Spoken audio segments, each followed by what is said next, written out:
The faucet was still running when the phone buzzed on the windowsill. I let it ring twice before I dried my hands and pressed speaker.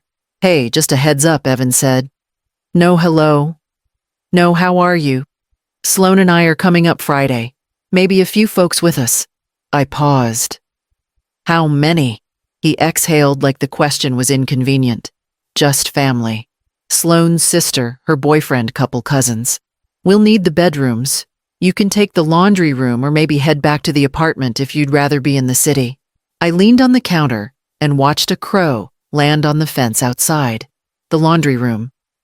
"Yeah, it's fine, right? You've stayed there before. When the roof was leaking, remember?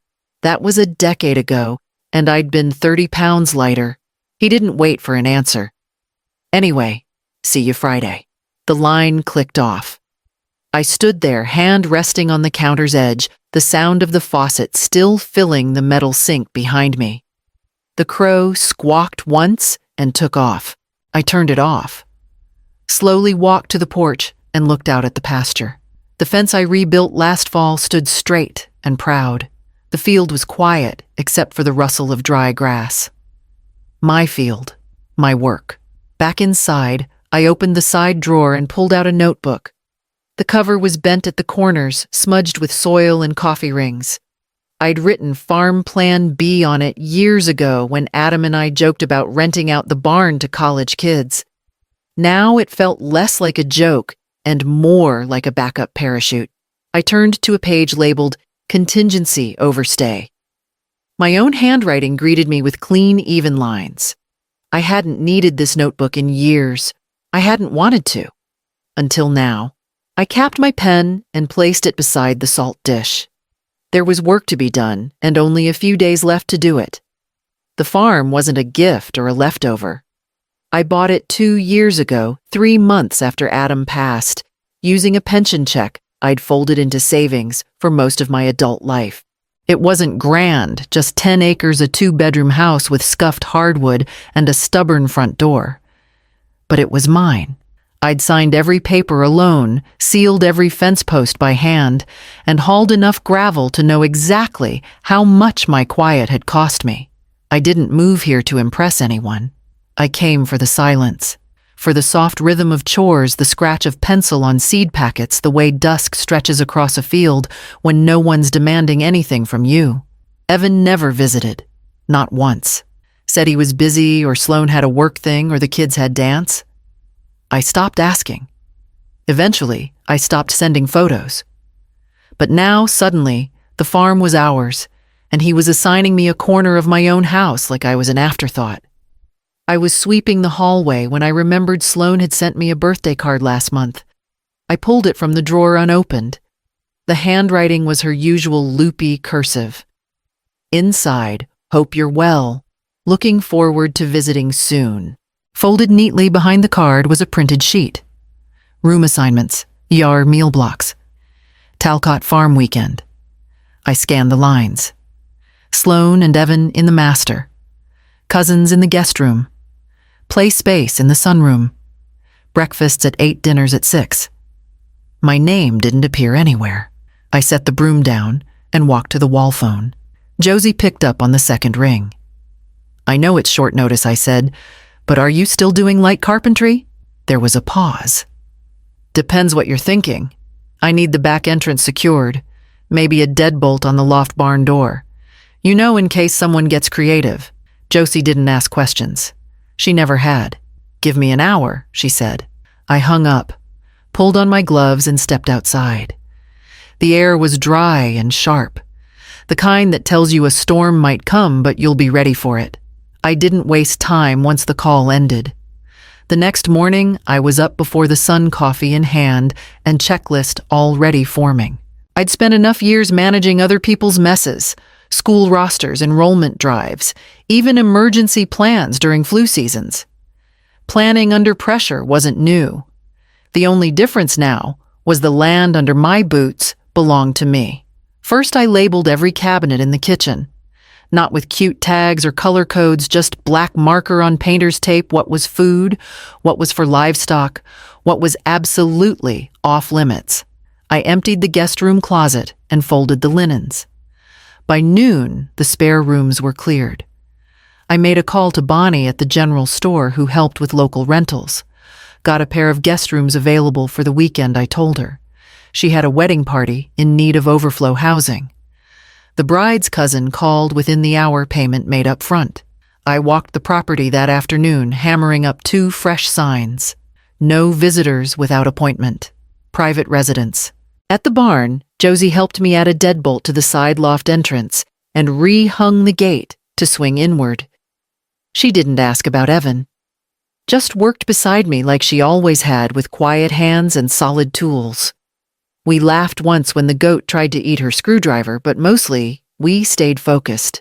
By sunset, the barn was secured, the chicken coop had new solar lights installed, and the Wi-Fi router was quietly unplugged and stowed away in a drawer labeled off.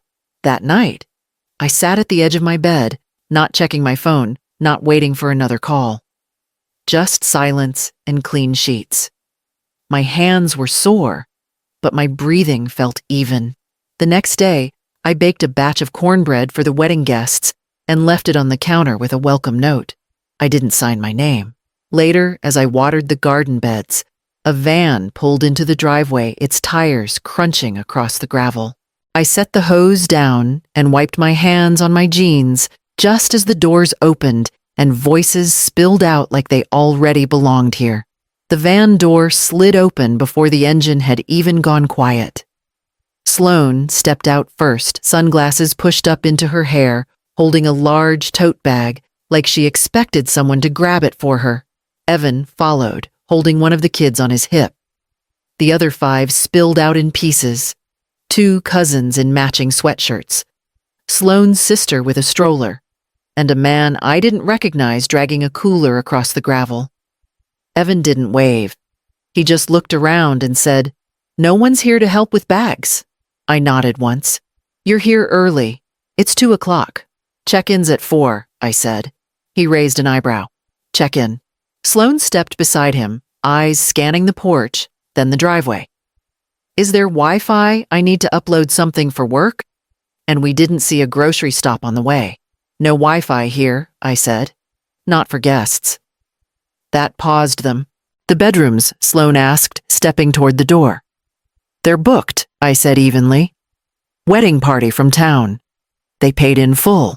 "Then where are we supposed to sleep?" Evan asked, looking irritated. I pointed across the yard. "Loft above the barn. It's swept out. Cots are set up. You'll have to bring your own pillows. The goats are usually up by 6, so I'd avoid leaving anything out." They blinked at me like I'd just spoken another language. "You're serious?" Evan asked, a half laugh in his throat. I didn't blink. "That's what's available." They stood there a moment, the group glancing around, like someone had surely misunderstood.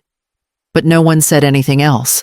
That night, I turned off the porch light after watching them carry their things across the yard, stepping around chicken droppings and goat pellets like it was all beneath them. The wind had picked up, and I could hear one of the toddlers crying from inside the barn. I closed the door, gently locked it, and poured myself a cup of tea. From my kitchen window, I could see the loft light flicker once before going out. By the second morning, the novelty had worn off for them.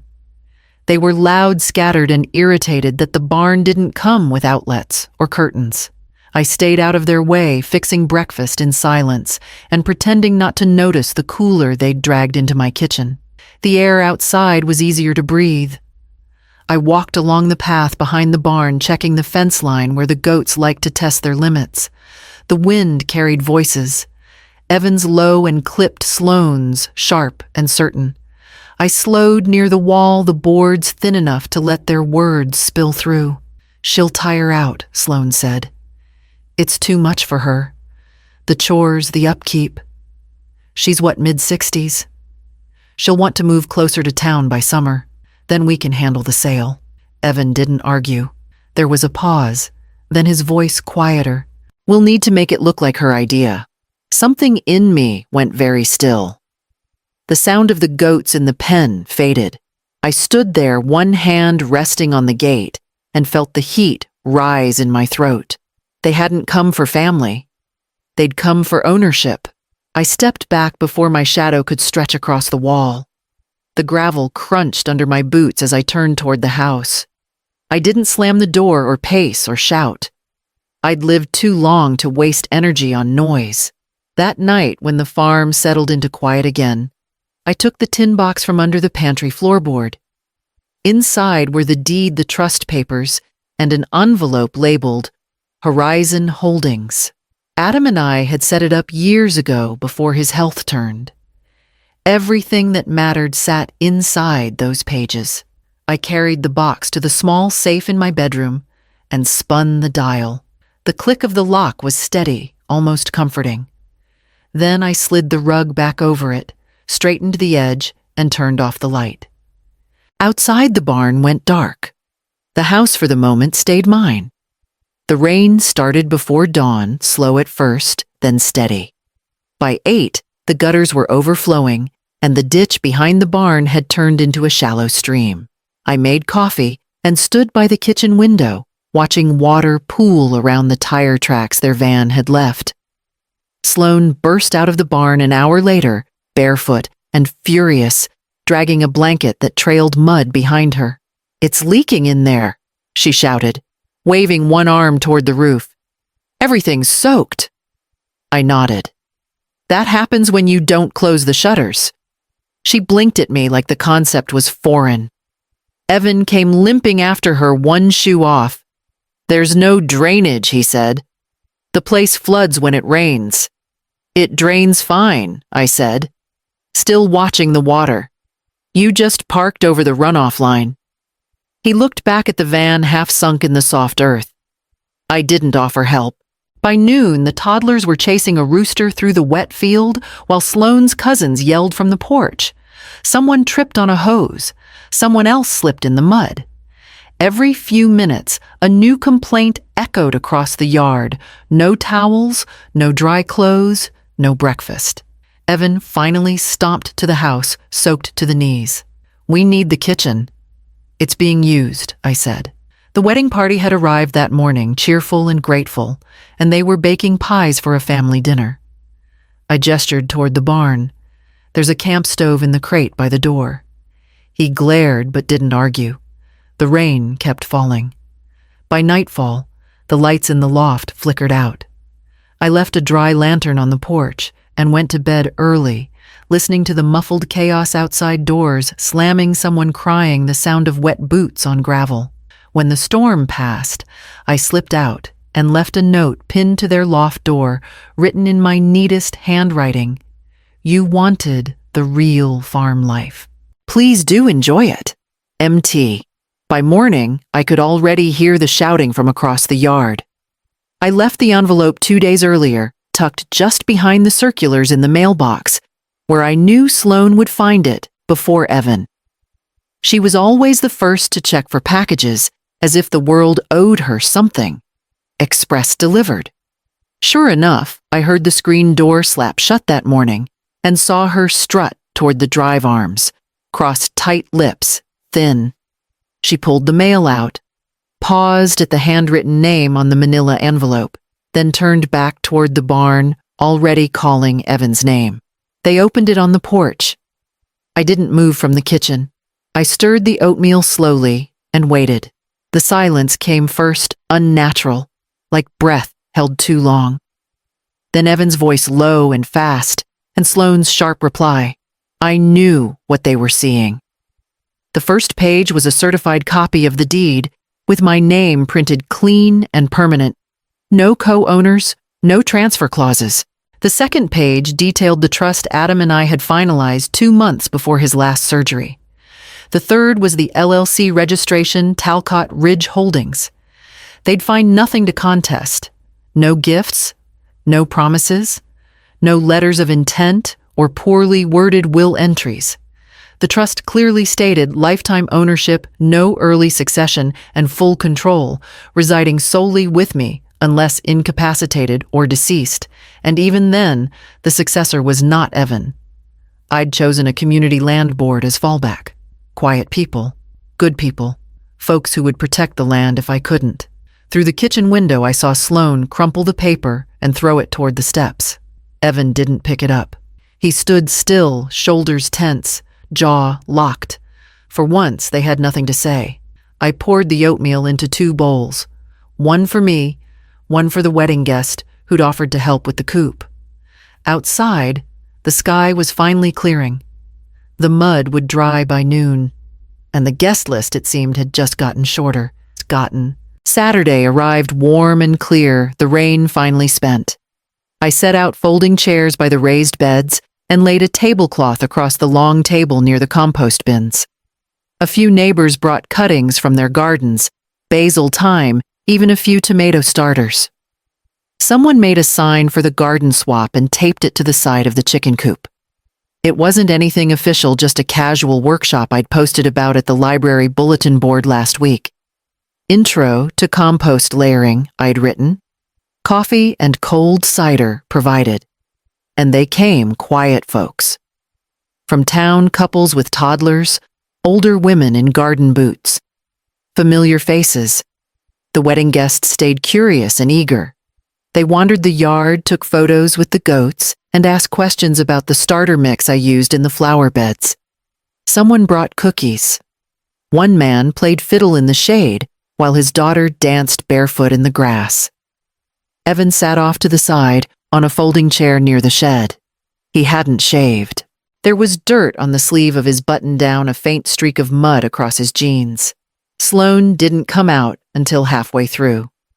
She hovered near the barn door, arms crossed, offering no help, no smiles. A pair of local women sisters, I think, approached me near the herb beds. One of them nodded toward Evan. "You're renters." I looked over at him. His face turned away and shrugged. Something like that. They laughed and moved on. I didn't explain.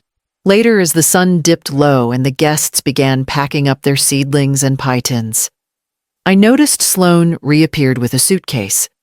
She didn't speak. She just loaded the bag into the back of their van, climbed in, and pulled the door shut behind her. Evan didn't move.